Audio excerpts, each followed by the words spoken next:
Hello दोस्तों, तो कैसे हैं आप लोग। आज फिर एक बार हम लोग इस वीडियो में मिले हैं और जैसे कि आप लोग मेरे पीछे आप लोग लिखा हुआ देख पा रहे होंगे, पार्ट 9 है वैद्युत आवेश तथा क्षेत्र का।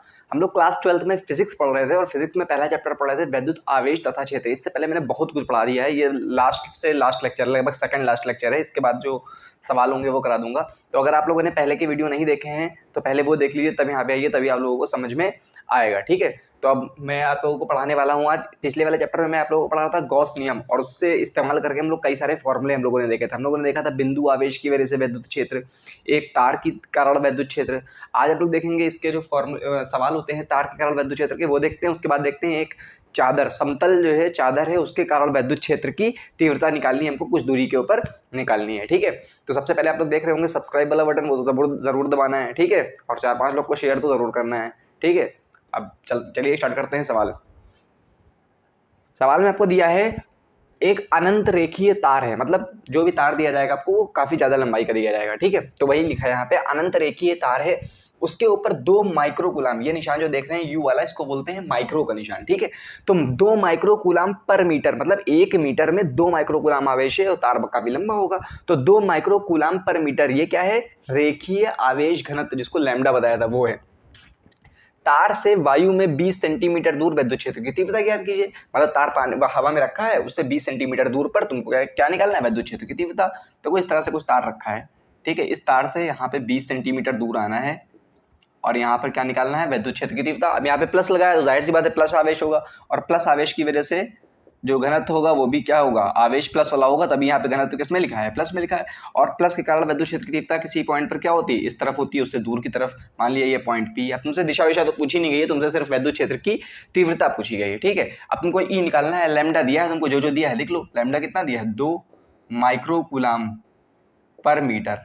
ठीक है, और क्या लिया है, आर, दूरी कितनी दी है, 20 सेंटीमीटर। लेकिन तुमको पता है दूरी हम लोग हमेशा किस में लिखते हैं, मीटर में। तो सेंटीमीटर को मीटर में बदलने के लिए 100 से डिवाइड करोगे, तो 100 से डिवाइड करने से अच्छा है 10 की घात -2 से मल्टीप्लाई कर दो। क्यों, बात तो वही पड़ेगी, 100 ऊपर जाएगा तो 10 की घात -2 हो जाएगा। ठीक है, तो ये मीटर में बदल गया तुम्हारा, और ये भी इसको माइक्रो को कुलाम में बदलते हैं। हम लोग कुलाम में रखते हैं ना आवेश, माइक्रो कुलाम में तो रखते नहीं है। तो माइक्रो हटाने के लिए, सिर्फ कुलाम बनाने के लिए तुमको माइक्रो, जब कहीं भी माइक्रो लगा हो 10 की पावर -6 से मल्टीप्लाई कर दो, तो ये कुलाम पर मीटर बदल गया। अब सब कुछ तुम्हारे पास में आ गया, फॉर्मूला लगाना है। अब बताओ जरा फॉर्मूला क्या होता है, वैद्युत क्षेत्र की तीव्रता का फॉर्मूला क्या होता है तार के कारण, E बराबर होता है 2K लैम्डा अपॉन R। बस इसमें वैल्यू रखो, 2 की जगह 2 रखो, K मतलब हवा में है, हवा में है तो 9 × 10 की पावर 9 हो गया। लैम्डा कितना दिया है, 2 × 10 की पावर -6 हो गया। R कितना दिया है, 20 × 10 की power -2। 2K lambda by R था, सारी वैल्यू रख दी हमने। देखो 2 से ये 10 बार में चला गया। ठीक है, 2 से ये 5 बार में चला गया। ठीक है, 2 2 ज़ा 4 था, 4 5 ज़ा 20 हो गया। और सॉल्व करते हैं इसको। देखो ये 9 हो गया, ये 10 की घात +9, 10 की घात -6, 9 में से 6 गया, 10 की घात प्लस के 3। ठीक है, अब ये 10 की घात -2 ऊपर जाएगी तो 10 की घात +2 हो जाएगी, तो इसी में जुड़ जाएगा। और अपॉन में क्या बचा, 5 बचा। तो ये 5 को 9 से डिवाइड कर दो, 5 से 9 कितनी बार में जाएगा, एक बार में। 5 एकम 5, 4 बचा, पॉइंट लगाया 0, 5 अट्ठे 40, 1.8 आ गया, और ये 10 की पावर 5 आ गया। तो ये आ गया तुम्हारा वैद्युत क्षेत्र की तीव्रता। ई से डिनोट करते हैं इसको। ये तार से 20 सेंटीमीटर दूर आई है, इसका यूनिट क्या होता है, न्यूटन पर कूलाम होता है, किसका, वैद्युत क्षेत्र की तीव्रता का। तो इस तरह के छोटे मोटे सवाल आपके तार के ऊपर के आ सकते हैं। ठीक है, तो इसको नोट कर लीजिए, फिर मैं इधर चीज लिखाता हूँ।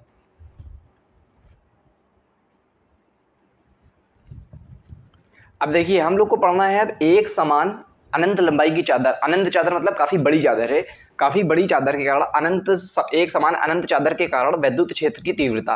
अभी ये छोटी सी दिख रही है, लेकिन अनंत चादर का मतलब ये नहीं है कि लाखों की करोड़ों उसका एरिया हो गया, मतलब काफी बड़ी है चादर की, उसके जो उससे पॉइंट है जहां पर वैद्युत क्षेत्र की तीव्रता निकालनी है, वो उस चादर की जो एरिया है उससे उसके मुकाबले में काफी छोटा है।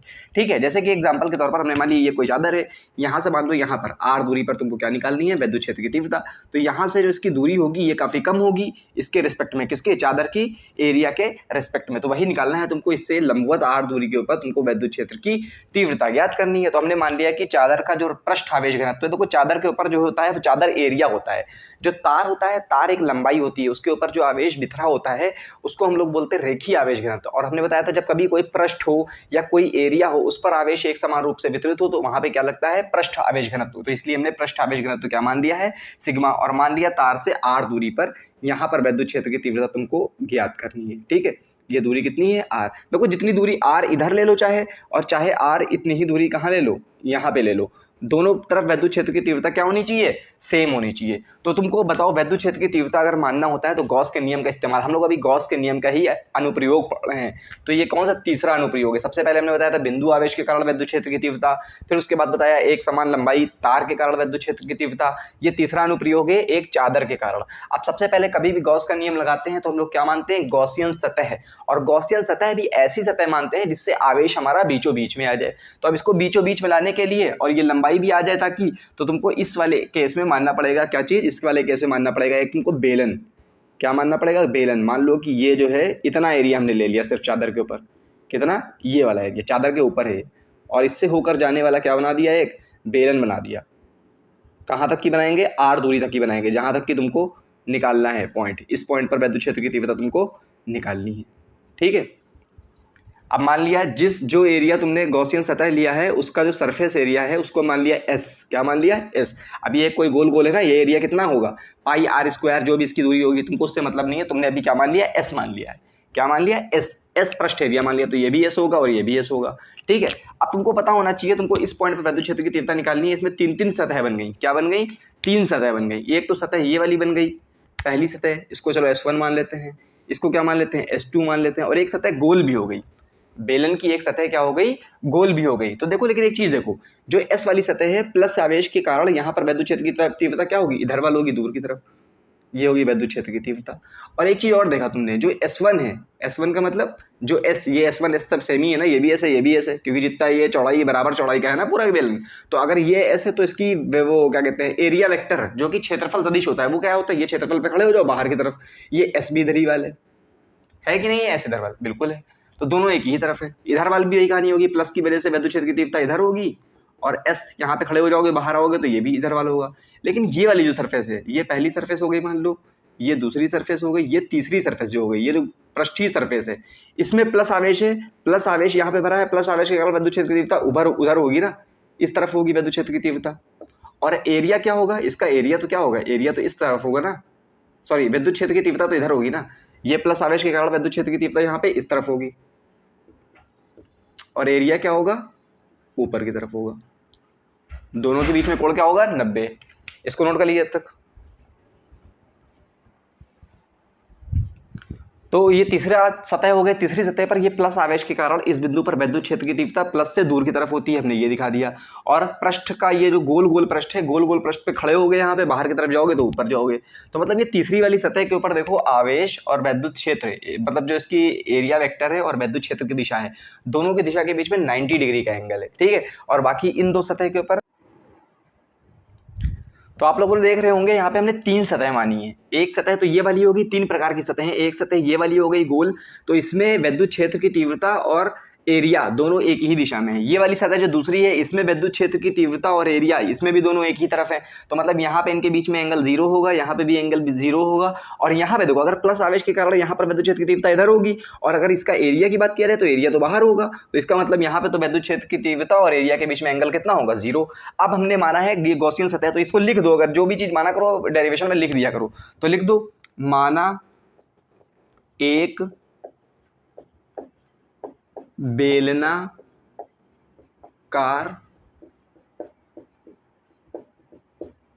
गॉसियन सतह। लिखो इसमें 3 प्रकार, इसमें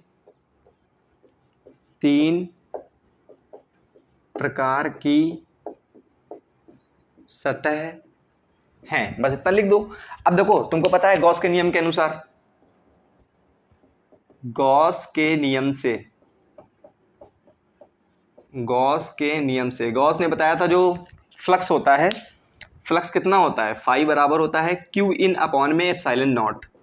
क्यू इन अपॉन में एप्सिलॉन नॉट। लेकिन तुमने फाई का एक और फॉर्मूला पढ़ चुके हो, क्या पढ़े हो, E dot D S, integration of E dot S या ई डॉट डी एस, जो भी लिखना चाहो, ठीक है। अब ये डॉट का निशान हटता है तो ई एस कॉस थीटा आगे आता है। अब ये तुमको पता है ये गोल क्यों लगा है, इंटीग्रेशन में गोल क्यों लगा है, क्योंकि ये पृष्ठ का इंटीग्रेशन हो रहा है, किसका, एक सरफेस का इंटीग्रेशन होता है। कभी भी कोई पृष्ठ का इंटीग्रेशन करते हैं तो यहाँ पे ये गोला लग जाता है, बाकी कोई इसका मतलब नहीं है। अब सतह तो तीन तरह की है, तो यहाँ पर इंटीग्रेशन भी तीन तरह का होगा। एक बार होगा किसका, पहली सतह का, जहां पे ई एस कॉस थीटा ये हो गया। एक बार होगा दूसरी सतह का, ई एस कॉस थीटा, और एक बार होगा तीसरी सतह का। यहाँ पे एक साथ ही लिख लेते, देखो पहली वाली सतह जो है उसके एस और ई के बीच का एंगल 0 है तो cos 0 लिख देते हैं। दूसरी वाली सतह में भी एस और ई के बीच का एंगल 0 है तो 0 लिख दिया। और तीसरी वाली सतह में एस और ई के बीच का एंगल कितना है, 90 है तो cos 90 लिख दिया। ठीक है, बराबर क्या हो जाएगा, क्यू इन अपॉन में एप्सिलॉन नॉट। ठीक है, अब देखो यहाँ पे cos 0 है तो 1 ही बचेगा, इंटीग्रेशन ऑफ ई एस हो गया, और प्लस में ये भी 1 हो जाएगा, cos 1 में मल्टीप्लाई होगा तो इंटीग्रेशन ऑफ ई एस।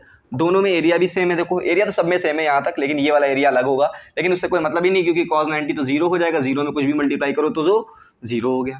ठीक है, अंदर अब देखो क्यू इन क्या है, देखो तुमने माना है ये इतनी सी माना है, चादर का इतना हिस्सा लिया है, चादर अनंत लंबाई की थी ना, तो तुमने इतनी लंबाई की इतने एरिया ले लिया चादर का, इसको एस एरिया माना था। ठीक है, अब अगर कोई एरिया में आवेश बटा हुआ है, कोई क्षेत्रफल में पृष्ठ पर आवेश बटा हुआ है, तो तुमको पता है पृष्ठ आवेश घनत्व तो सिग्मा होता है, सिग्मा ही तुमने माना है। सिग्मा बराबर क्या होता है, वो क्यू अपॉन एस, मतलब वो सिग्मा पृष्ठ के अंदर कितना आवेश है अपॉन में उस पृष्ठ का एरिया। तो यहां से देखो पृष्ठ का जो आवेश नहीं निकाल पाओगे, एस इधर जाएगा मल्टीप्लाई हो जाएगा सिग्मा इंटू एस, तो मतलब क्यू बराबर क्या हो जाएगा, सिग्मा मल्टीप्लाई एस अपॉन में एप्सिलॉन नॉट होगा। ठीक है, अब ये ई एस मिलकर क्या हो जाएगा, 2 integration of E into S. ठीक है, अब यहाँ पे क्या बचा, सिग्मा एस अपॉन में एप्सिलॉन नॉट। अच्छा यहाँ देखो ई भी बाहर आ जाएगा इंटीग्रेशन के, अंदर बचेगा एस, ये 2 मल्टीप्लाई में है, बराबर के इस तरफ आएगा तो किस में आ जाएगा, डिवाइड में आ जाएगा।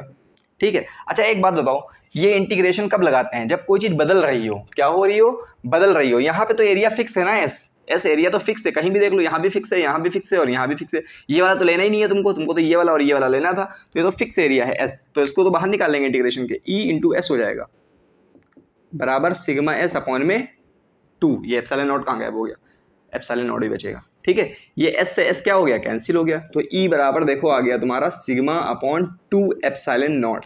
अब इसमें तुमने एक चीज देखी, इस फॉर्मूले में जो चादर के कारण विद्युत क्षेत्र की तीव्रता थी आर दूरी पर, वहां पे आर तो आ ही नहीं रहा है, तो मतलब ये तो पता ही नहीं चल रहा है फॉर्मूले में, ये तो है ही नहीं कि चादर से कितनी दूरी पर निकालना है, 5 सेंटीमीटर 10 सेंटीमीटर इतनी दूर निकालना है, तो वो दूरी तो आ ही नहीं रही है फॉर्मूले में। तो इसका मतलब चादर वाले फॉर्मूले में कितनी दूरी पर निकालना है विद्युत क्षेत्र वो डिपेंड नहीं करता है, तो थोड़ी दूरी पर भी वही रहेगी विद्युत क्षेत्र की तीव्रता, उससे थोड़ी दूर जाओगे तब भी वही रहेगी। अब तुम लोग के दिमाग में आ रहा होगा कि इसका मतलब ये भी है कि चादर से 4000 किलोमीटर दूर जाएंगे तब भी विद्युत क्षेत्र की तीव्रता इतनी रहेगी, लेकिन ऐसा नहीं है। क्यों, क्योंकि चादर तुमने बहुत ज्यादा एरिया की मानी है, और जो तुम विद्युत क्षेत्र की तीव्रता निकाल ले वो चादर के बहुत आसपास निकाल ले हो। तो इसमें 2 पॉइंट ध्यान रखना, सबसे पहला, चादर के कारण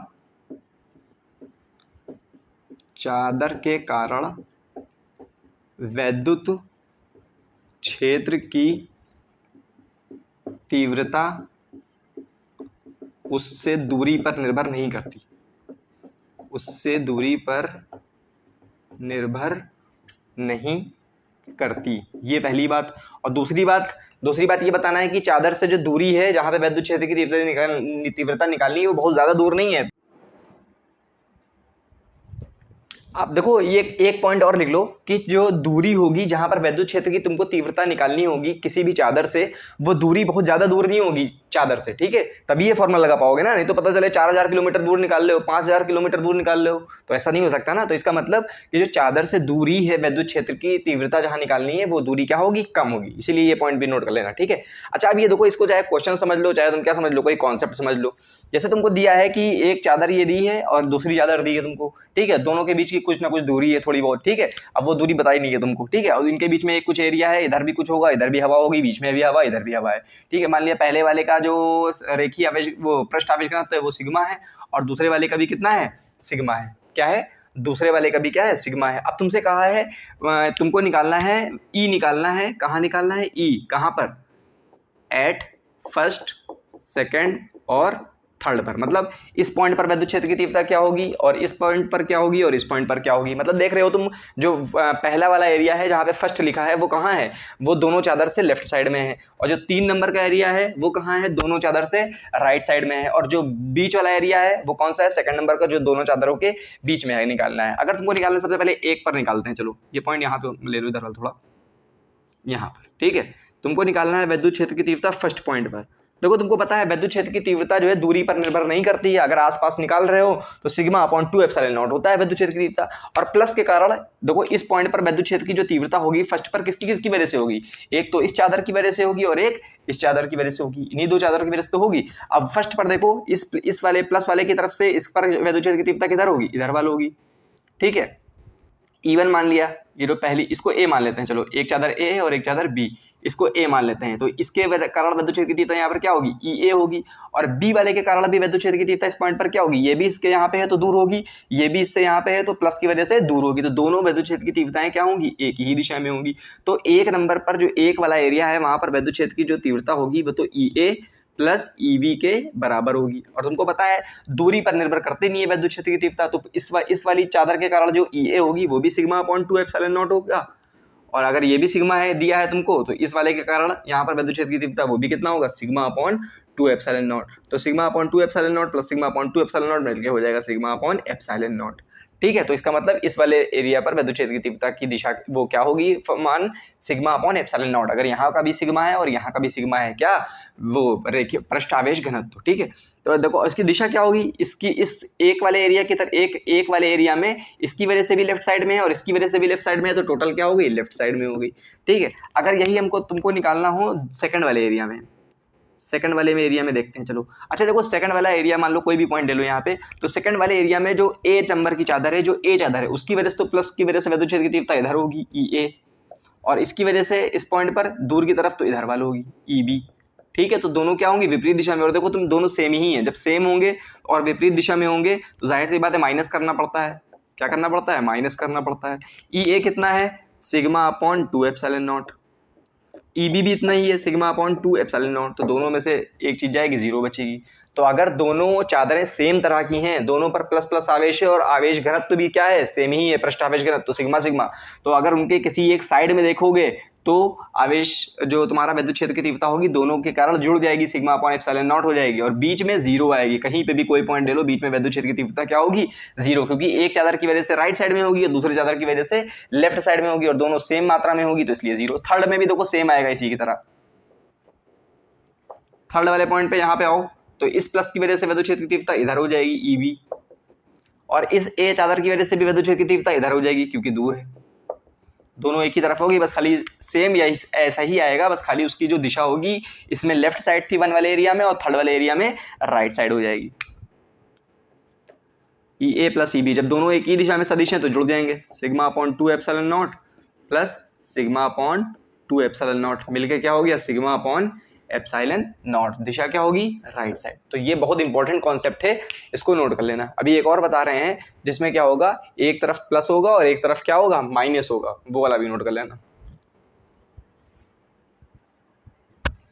अब देखो तुमको सेम उसी तरह का सवाल दिया है, कॉन्सेप्ट है, बस इसमें क्या है, एक तरफ प्लस वाली चादर है और एक तरफ माइनस वाली, एक तरफ प्लस सिग्मा है और एक तरफ क्या है, माइनस सिग्मा है, ठीक है। मतलब माइनस सिग्मा मतलब हम लोग रखते हैं सिग्मा को, माइनस नहीं रखते हैं, और सिग्मा को ना ही प्लस रखते हैं, हमेशा प्लस ही रखते हैं सिग्मा को, माइनस सिग्मा अलग से नहीं लिखते हैं, बस खाली दिशा के हिसाब से हम जोड़ घटा देते हैं, क्योंकि हमको तो पता होता है ना प्लस की वजह से विद्युत क्षेत्र की तीव्रता दूर होती है और माइनस की वजह से विद्युत क्षेत्र की तीव्रता उसकी तरफ होती है। सेम सवाल है, चलो पहले नंबर पर निकालते हैं। अच्छा पहले इस पॉइंट पर अगर हमको विद्युत क्षेत्र की तीव्रता निकालनी है तो प्लस की वजह से इस पर विद्युत क्षेत्र की दिशा क्या होगी, इस तरफ होगी, मतलब EA तो क्या होगा, इधर होगा, क्योंकि प्लस की वजह से किसी बिंदु पर विद्युत क्षेत्र की जो दिशा होती है वो उससे दूर की तरफ होती है। अच्छा इस माइनस की वजह से विद्युत क्षेत्र की तीव्रता की दिशा इस तरफ क्या होगी, माइनस की वजह से तो इसकी तरफ होगी ना, हाँ तो माइनस की वजह से क्या होगी, इसकी तरफ होगी। इसको क्या बोल दिया हमने, EB बोल दिया, क्योंकि ये चादर B की वजह से है, ठीक है। तो EA और EB निकल गया। तो मतलब अगर फर्स्ट पॉइंट पर विद्युत क्षेत्र की तीव्रता निकालनी हो किसी को तो वो क्या होगा, EA और EB दोनों विपरीत दिशा में है। जब दो विपरीत दिशा में सदिश होते हैं तो एक में से दूसरे को माइनस करते हैं, तो EA माइनस EB आ जाएगा, ठीक है। अब चाहे इसके कारण विद्युत क्षेत्र की तीव्रता हो चाहे इसके कारण हो, दूरी पर तो डिपेंड करती नहीं है कि यहां से पास दूरी है तो इधर ज्यादा हो जाएगी, सिग्मा अपॉन 2 एप्सिलॉन नॉट इधर भी रहेगा और सिग्मा अपॉन 2 एप्सिलॉन नॉट इधर भी रहेगा, क्योंकि दोनों में सिग्मा सेम है, सिग्मा सेम है तो मतलब विद्युत क्षेत्र की जो तीव्रता है वो भी सेम है, दोनों में से चले जाएंगे जीरो। पिछली बार आपने देखा था फर्स्ट वाले में और थर्ड वाले में सिग्मा अपॉन एप्सिलॉन नॉट आ रहा था और बीच में जीरो आ रहा था, तब कब, जब दोनों पे क्या था, प्लस प्लस था आवेश। और इस बार क्या होगा, इस बार होगा फर्स्ट वाले में और थर्ड वाले में जीरो आएगा और बीच वाले में क्या आएगा, सिग्मा अपॉन एप्सिलॉन नॉट। देखते हैं आप सेकंड वाले पॉइंट पे देखते हैं। चलो देखो सेकंड वाले पॉइंट पर ये प्लस से राइट साइड में है, तो प्लस की वजह से विद्युत क्षेत्र की तीव्रता उससे दूर की तरफ होती है, तो इधर दूर की तरफ हम मान लिया हमने और इसको सिग्मा ई ए बोल दिया, ठीक है। और बी की वजह से इस पर विद्युत क्षेत्र की तीव्रता, बी पर माइनस माइनस आवेश है, तो माइनस की आवेश की वजह से किसी पॉइंट पर विद्युत क्षेत्र की तीव्रता उसी की तरफ होती है, तो ई ए भी इधर हो गया इसकी वजह से और ये माइनस की वजह से और इधर वाला होगा, तो इसको ई बी भी एक ही तरफ हो गया। तो जब दो सदिश एक ही तरफ होते हैं ई बी और ई ए, तो उसको क्या करते हैं, टोटल करने के लिए जोड़ देते हैं। तो सेकंड पॉइंट पर जो विद्युत क्षेत्र की तीव्रता होगी इस बार ई ए प्लस ई बी हो जाएगा, ठीक है ना। हाँ, अब sigma upon epsilon not a की बी वजह से होगा और sigma upon 2 epsilon not be की वजह से भी होगा, दोनों को जोड़ोगे तो सिग्मा अपॉन एप्सिलॉन नॉट, दिशा क्या होगी, राइट साइड में आ जाएगी, ठीक है। अच्छा अब थर्ड वाले की बात करते हैं।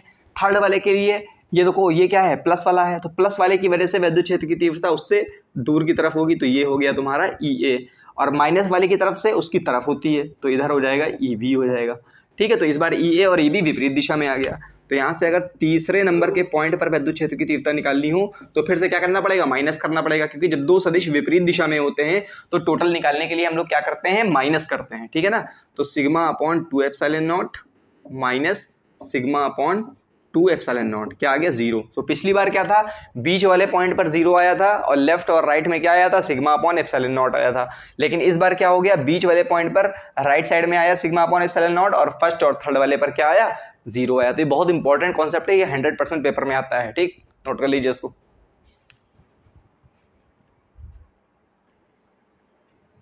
अब हमारा देखो ये लास्ट टॉपिक है, हम लोग को क्या निकालना है, एक खोखले गोले के कारण उससे केंद्र से स्मॉल आर दूरी पर विद्युत क्षेत्र की तीव्रता।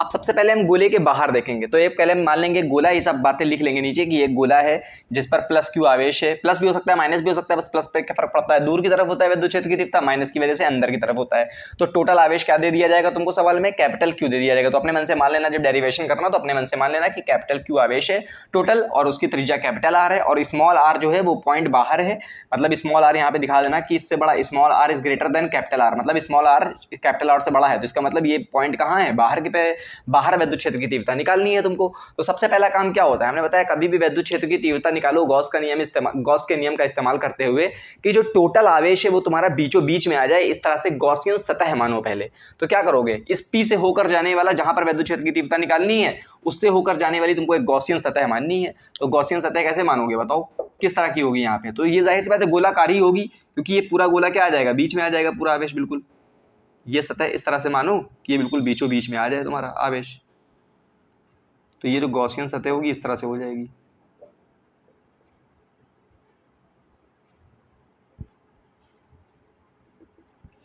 तो कभी भी अगर तुमको गॉसियन सतह मानना हो तो इस तरह की माना करो कि जो टोटल आवेश है वो बीचों बीच में आ जाए, उस पॉइंट जहां पर विद्युत क्षेत्र की तीव्रता निकालनी हो वहां से वो होकर जा रही हो गॉसियन सतह, ठीक है। गॉसियन सतह मान लिया तुमने। अब देखो ये गॉसियन सतह बहुत बड़ी गॉसियन सतह तुमने मान ली है, तो इस पर तुम छोटा सा एरिया ले लो, कोई पहले क्या ले लो, एक छोटा सा एरिया ले लो, मान लिया हमने डीएस एरिया ले लिया, क्या ले लिया, डीएस एरिया, ठीक है। और जाहिर सी बात है इस प्लस क्यू की आवेश की वजह से इस पर विद्युत क्षेत्र की तीव्रता कहाँ होगी, दूर की तरफ होगी, तो एरिया भी छोटा लिया है, तो अभी तुम्हारा विद्युत क्षेत्र की तीव्रता भी पूरी प्लस आवेश है, पूरे प्लस आवेश की वजह से विद्युत क्षेत्र की तीव्रता क्या होगी, इधर वाल इस तरफ होगी, होगी कि नहीं होगी विद्युत क्षेत्र की तीव्रता। अब एरिया ये है, इस एरिया पर खड़े हो और बताओ इस पर एरिया की दिशा क्या होगी। एरिया की दिशा निकालने के लिए, क्षेत्रफल की दिशा निकालने के लिए तुम जहां पे जिस क्षेत्रफल पर निकालना है उसके बीचों बीच में आ जाओ, उससे बाहर की तरफ आ जाओ, तो एरिया भी इधर वाल होगा और जो है विद्युत क्षेत्र की भी दिशा क्या होगी, बाहर की तरफ होगी, दोनों सेम दिशा में है, ठीक है। फिर हम क्या करेंगे, पहले इस पॉइंट के कारण इस पर विद्युत क्षेत्र की तीव्रता निकाल लेंगे और फिर उसका क्या कर देंगे, इंटीग्रेशन कर देंगे, तो ये एरिया मिलकर पूरा गॉसियन सतह का एरिया बन जाएगा, ठीक है। अब गॉस का नियम के अनुसार फॉर्मूला लिख लो पहले, गॉस के नियम से, अच्छा ये बात भी लिख दिया करो, यहाँ पे डेरिवेशन क्या करो कि जो है जो तुमने गॉसियन सतह मानी उसको लिख दिया करो, लिख दो माना एक गोलाकार गॉसियन सतह जो बिंदु P से होकर जाता है, स्मॉल r त्रिज्या है। जो तुमने गॉसियन सतह मानी है उसकी त्रिज्या देखो क्या हो गई है, स्मॉल r हो गई है। यहाँ से यहाँ तक दूरी क्या हो गई है, स्मॉल r हो गई है। तो जो तुमने माना है गॉसियन सतह वो भी गोलाकार है, उसकी त्रिज्या स्मॉल r है, और जो तुम्हारा गोला दिया गया था उसकी त्रिज्या क्या है, कैपिटल R।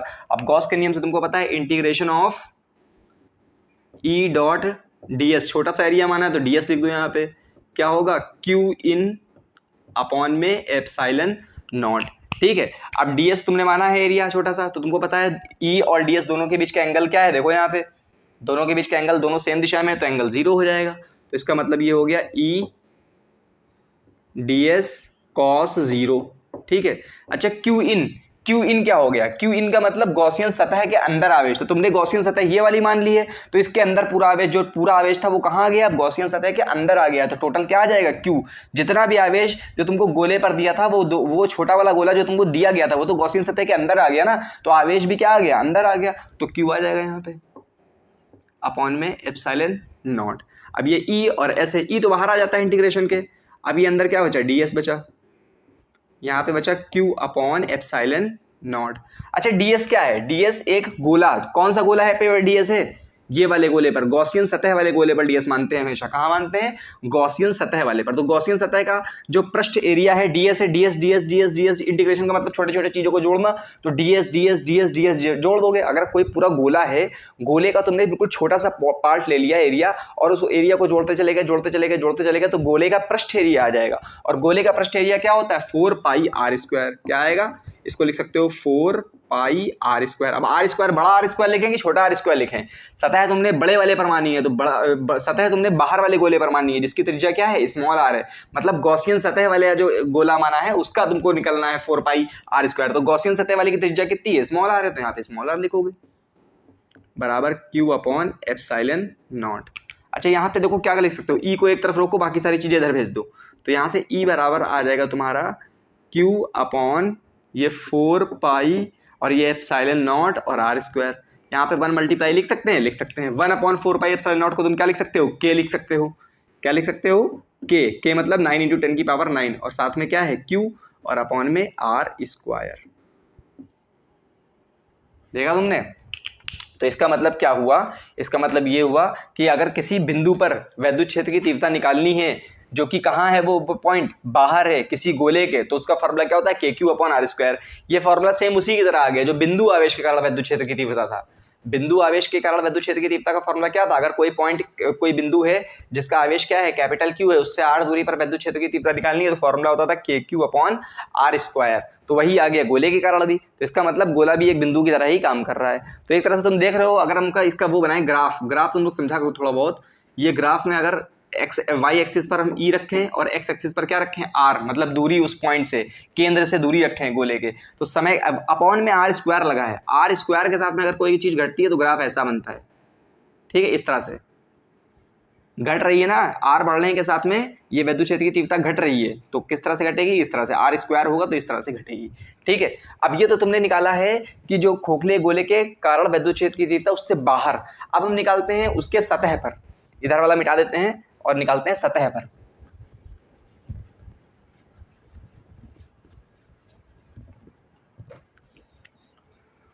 ये बाहर निकाला था, अब हमने सेकंड पॉइंट पर निकालेंगे वैद्युत क्षेत्र की तीव्रता सतह पर।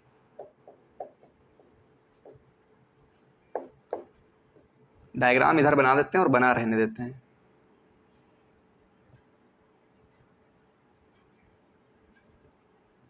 इसकी त्रिज्या भी कैपिटल R है और इसी पॉइंट पर तुमको निकालना भी है वैद्युत क्षेत्र की तीव्रता सतह के ऊपर।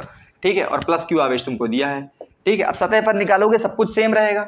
यहीं पे तुम क्या मान लोगे, गॉसियन सतह भी मान लोगे, सब कुछ सेम रहेगा, बस खाली स्मॉल r की जगह पे क्या आ जाएगा, कैपिटल R।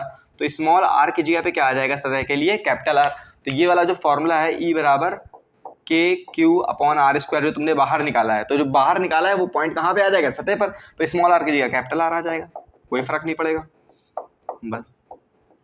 तो सतह पर वैद्युत क्षेत्र की तीव्रता कितनी होती है, सेम उतनी ही होती है, बस स्मॉल r की जगह पे क्या आ जाएगा, कैपिटल R। केंद्र से दूरी क्या हो जाएगी, कैपिटल R हो जाएगी ना, तो ये हो जाएगा। ठीक है, अब हम तीसरे पॉइंट पर देखते हैं, इधर वाला मिटा देते हैं।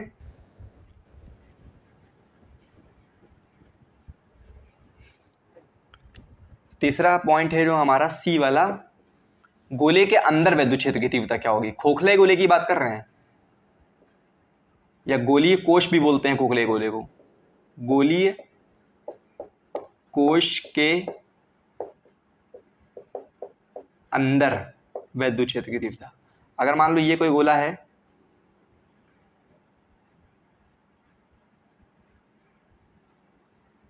ठीक है, ये कोई सही से बन नहीं रहा है, समझ लो यही है, ये कोई गोला है या जिसको गोलीय कोश भी बोलते हैं, और मान लिया इसकी त्रिज्या तुमको वही कैपिटल आर दी है, ठीक है, और आवेश भी क्या दिया है, प्लस का क्यू दिया है। तुमको इसके अंदर कोई पॉइंट है, मान लो यहाँ पर कोई पॉइंट है पी, इस पर विद्युत क्षेत्र की तीव्रता निकालनी है। अच्छा, आवेश कहाँ है, ठोस गोला तो है नहीं, गोला सिर्फ खोखला गोला है, तो आवेश तो उसकी सतह के ऊपर होगा ना, आवेश कहाँ होगा, उसकी सतह के ऊपर होगा प्लस आवेश, अंदर तो कोई आवेश है नहीं। तो इसका मतलब तुम यहाँ से सबसे पहला काम तो क्या करते हो, सबसे पहला काम यही करते हो कि पहले गॉसियन सतह मानते हो। तो गॉसियन सतह इस पॉइंट से होकर जाने वाली मानोगे, तो कैसे मानोगे, इसके अंदर गोला आ जाएगा, इस पर गॉसियन सतह जो आएगी तुम्हारी अंदर आ जाएगी गॉसियन सतह।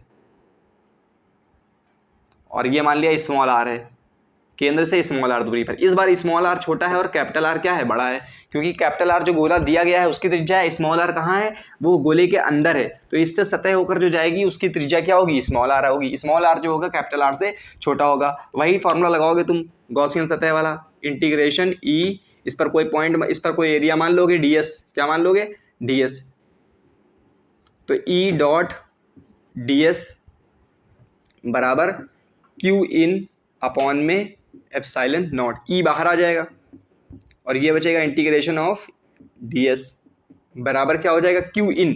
अच्छा, क्यू इन क्या होता है, क्यू इन होता है गोले के अंदर, मतलब कौन से गोले के अंदर, जो गॉसियन सतह मानी है तुमने, गॉसियन सतह के अंदर जो आवेश होता है उसी को क्यू इन बोलते हैं। तो गॉसियन सतह तो ये वाली है ना, ये क्या है, गॉसियन सतह है। अब गॉसियन सतह के अंदर कितना आवेश है, सारा आवेश तो गॉसियन सतह के बाहर चला गया, अंदर तो कोई आवेश ही नहीं है ना गॉसियन सतह के, तो क्यू इन तो जीरो हो जाएगा ना, जीरो अपॉन एप्सिलॉन नॉट। तो यहां से ई निकालोगे तो ई भी पूरा जीरो के नीचे कुछ भी आएगा जीरो, और ये भी नीचे ले जाओगे तो जीरो। इसका मतलब खोखले गोले के अंदर विद्युत क्षेत्र की तीव्रता जीरो होती है। क्या होती है, खोखले गोले के अंदर ई बराबर क्या होगा, जीरो। बहुत इंपॉर्टेंट पॉइंट है, याद रखना है इसको। अच्छा, अगर तुम ग्राफ बनाना चाहे तो ग्राफ बनाए, देखो यहां से अगर हम ये वाला मूल बिंदु मान लें, इसको ग्राफ ऐसे बनाते हैं, एक्स एक्सिस वाई एक्सिस पर ई बनाया है, एक्स एक्सिस पर आर बनाया है। देखो जब तक कि आर है, यहां से यहां तक की विद्युत क्षेत्र की तीव्रता क्या होगी बताओ, यहां से यहां तक की तो विद्युत क्षेत्र की तीव्रता जीरो होगी ना, क्यों, क्योंकि अभी तो गोले के अंदर है। यहां से यहां तक की गोला क्या है, गोला खोखला है ना पूरा, खोखले गोले के अंदर, तो यहां से यहां तक की विद्युत क्षेत्र की तीव्रता जीरो होगी। क्या होगी, जीरो, ठीक है। और जैसे ही सतह के ऊपर आ जाओगे, सतह के ऊपर कितनी होगी, के क्यू बाई आर स्क्वायर, तो यहाँ कहीं पे थोड़ी सी ज्यादा होगी सतह के ऊपर, और कितनी होगी, वो पॉइंट क्या होगा, के क्यू बाई आर स्क्वायर होगा। सतह के अंदर विद्युत क्षेत्र की तीव्रता क्या होती है, के क्यू बाई आर स्क्वायर। और जैसे ही सतह के बाहर जाओगे क्या होगा, घटना चालू हो जाएगा, K Q by small R square है, स्मॉल आर स्क्वायर में यहाँ पे अगर आ जाएगा, सतह के बाहर जाओगे तो आर स्क्वायर के साथ में घटेगा। तो मैंने एरिया बनाया भी था तुमको, तो यहाँ पे तो एरिया तुमको पता है कितना होगा, इस पॉइंट पर ये होगा और यहाँ से घटना चालू हो जाएगा। तो यहाँ पे ऐसे आएगा, ये दूरी जो है यहाँ पे क्या है, के क्यू अपॉन आर स्क्वायर है, और यहाँ से यहाँ तक की, जब तक कि अंदर ये आर पॉइंट है ना सतह के ऊपर, सतह के ऊपर क्या होता है, के क्यू बाई आर स्क्वायर होता है, यहाँ पे कैपिटल आर स्क्वायर लिख दो।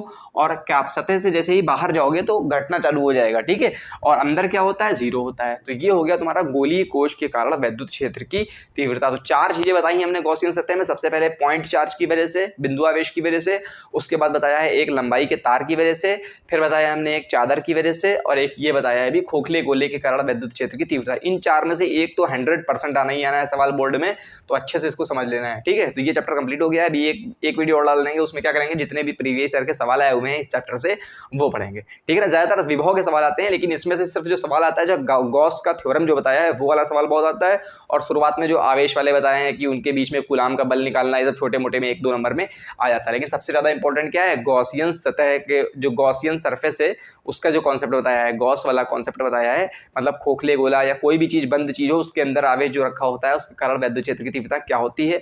और गॉस के नियम का इस्तेमाल करके ये जो चार हमने डेरिवेशन करवाए हैं, इसमें से 100% कुछ ना कुछ पेपर में जरूर आना है। और देख रहे होंगे आप लोग सब्सक्राइब वाला बटन ना, उसको जरूर दबाना है। और जितने भी जानने वाले हैं, 5 लोग तो होंगे ना जानने वाले, उनको जरूर शेयर करना है वीडियो। इतना जितना पढ़ा रहे हैं डीप में कोई नहीं पढ़ा पाएगा आपको, ठीक है।